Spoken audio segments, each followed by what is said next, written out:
every single request for friendship on Facebook from everybody here. And in case you're too old for Facebook like me, you can find me on Instagram also. I love you. I love the Philippine people, and we all love the Philippines. God bless Rodrigo Duterte. Thank you. Thank you.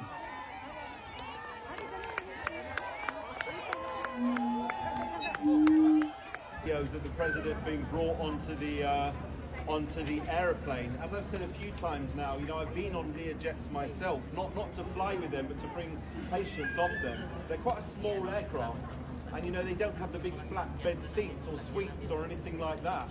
And he's an elderly man. You know, if you remember during his presidency, he didn't travel very far. He didn't take grueling 20-hour flights. So to subject him to a 21-hour flight with a 5-hour stop in the Middle East, and to put him through all of that, he looks tired, he looks exhausted. A few days ago, I launched a petition, and my petition was simply saying, if you guys remember back to the time of COVID, so basically they did this thing where they had these trials online, so you would be on the guys were in the prison and they would have a video system. Why couldn't they do that in this occasion? The president already said he welcomed the ICC, he welcomes the investigation, but he welcomes the investigation in the Philippines. What he didn't want to happen is for him to be dragged 20 hours without any chance of having any kind of appeal process. When you leave the country, you know, to be arrested or something, there has to be a process. You have to be extradited. There has to be a court process. That didn't happen in this case, and that was wrong. I'm not saying that I don't believe that he should explain his role in what happened. I believe that's the case, but the way it was done was not correct. It was like he was kidnapped. It was like he was a thief in the night. And I'm not going to talk about the plane or anything else, but I've read the reports online, and I'm also really saddened. You know, I met President Duterte personally, along with Mo, and there was on that day there was about 100 of us, and I was able to get into the president's inner circle. It was Job who let me stand next door to the president. And on that day, I felt an emotional attachment to him. In fact, on that day, he greeted me 5 times, shook my hand, spoke to me, asked how I was, how my family was, wished us a Merry Christmas. So people can't say to me now to remain silent.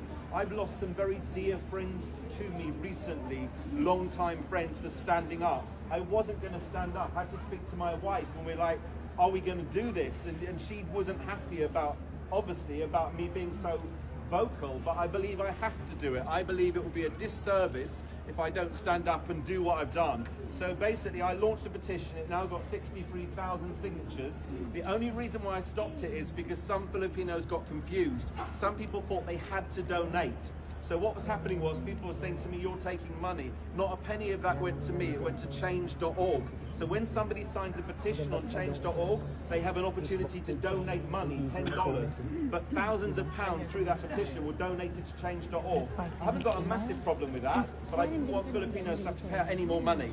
And what I also wanted to do was that to go to the ICC. So 3 o'clock in the morning, I sent that electronically to the ICC.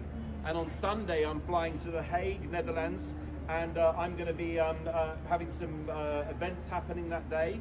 And on Monday, I'm going to go to the ICC personally. And people say, why do you do it? Because I'm going to use my voice. I'm going to physically stand in front of the ICC and say that I'm unhappy. Very kindly, the community there have offered to drive me there. They've offered to print out the petitions, and a lot of people offered to help me to achieve that goal. I'm not doing it for personal interest. I'm doing it because I have a personal connection with the president, and I believe I have to do something. I can't sit him, an 80-year-old man, languishing in a jail, really tired. If you looked at the ICC, I'm sorry I'm taking a long time, but if you looked at the ICC court process, you know, they can't even get his name right. You know, have some respect. Calling him Duterte. You know, constantly calling him Duterte.